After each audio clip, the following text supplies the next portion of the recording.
एक बड़ा रीजन है कि जब बच्चा होता भी है, एक तो सी सेक्शन से हुआ, दूसरा बच्चे में कॉम्प्लिकेशन है।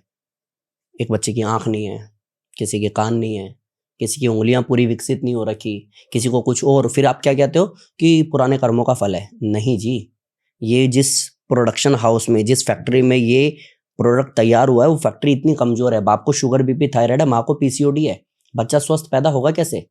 और ऐसे में मुझे अच्छा लगता है वो लोग जो ये कहते हैं ना कि सर जी शादी हो गए 2 साल हो गए, अब फैमिली प्लानिंग कर रहे हैं। मतलब कि अब हम ये देख रहे हैं कि अब हमें बच्चे को इस दुनिया में लाना है तो अपने आप को स्वस्थ करना है। ये लोग फिर मुझे अच्छे लगते हैं। और जो लोग दोनों हस्बैंड वाइफ फिर मेहनत करते हैं, वो चाहे जिम करें, योगा करें, स्विमिंग करें, स्किपिंग करें, कुछ भी फिजिकल वर्कआउट कर रहे हैं, मेडिसिन फ्री लाइफ जी रहे हैं, और उसके बाद में प्लानिंग कर रहे हैं कि अब हम बच्चे को इस दुनिया में लेके आने वाले हैं। क्योंकि आपकी कुछ रिस्पॉन्सिबिलिटीज है, आप नहीं पूरा करोगे तो तुक्के से नहीं होता है। राइट मतलब आपने ये समझाया है कि जब भी प्रेगनेंसी मतलब कंसीव करने से पहले आपको एक फिट बॉडी लेकर आनी है, तभी जो आपका जो बेबी है और जो प्रेगनेंसी है वो भी सारी स्मूथ जाएगी। और दूसरा लाइफस्टाइल जो है वो एक्टिव रहना चाहिए।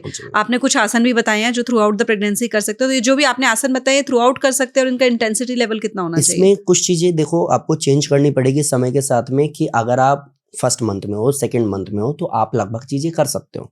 आप थर्ड फोर्थ मंथ में हो तो कुछ चीजें कम। 9th मंथ में आप जाकर के सोचोगे अर्धमश्चंद्रासन करोगे, पेट इतना बड़ा है, अर्धमश्चंद्रासन तो कर ही नहीं पाओगे, तो आप क्या करोगे? सेतु बंधासन करोगे, आप मरकटासन करोगे, हो सकता है तो बैठ करके ट्विस्टिंग करोगे, स्ट्रेचिंग में लाइक पैर खोल करके साइड बेंडिंग करोगे। तो आप एक्टिव भी रहोगे, फ्लेक्सिबल भी रहोगे, पेन से लड़ भी पाओगे, मूड स्विंग को कंट्रोल भी कर पाओगे, और आप हो सकता है होप सो कि आप नॉर्मल डिलीवरी भी कर जाओ।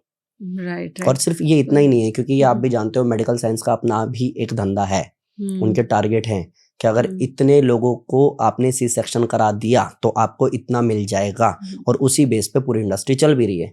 तो आपको ये देखना भी पड़ेगा कि आप पिछले 9-10 महीने से जिस डॉक्टर से ट्रीटमेंट ले रहे हो, जिस हॉस्पिटल से ले रहे हो, उसकी रिपोर्ट क्या है, वो कितनी हर साल नॉर्मल डिलीवरी कराता है। अभी एक है सोशल मीडिया पे कोई एक मैम है, बहुत वायरल होती हैं वो क्यों? क्योंकि वो हर 3 महीने पे रिपोर्ट कार्ड दिखाती हैं अपने हॉस्पिटल का। वो दिखाती हैं कि इस बार हमारे पास कितने केसेस आए और कितनों को नॉर्मल डिलीवरी कराया। तो आप ऐसे लोगों को ढूंढ लो, सोशल मीडिया का फायदा उठा लो, और आप बोलो कि मैं उस पेन को लेने को तैयार हूँ, आप बोलो कि मैं वॉक करने को तैयार हूँ, आप बोलो कि मेरे को भुनमन करना है, आप बोलो कि मेरे को स्ट्रेचिंग करना है, मेरे को सेतु बंधासन करना है, मेरे को अनुलोम विलोम करना है,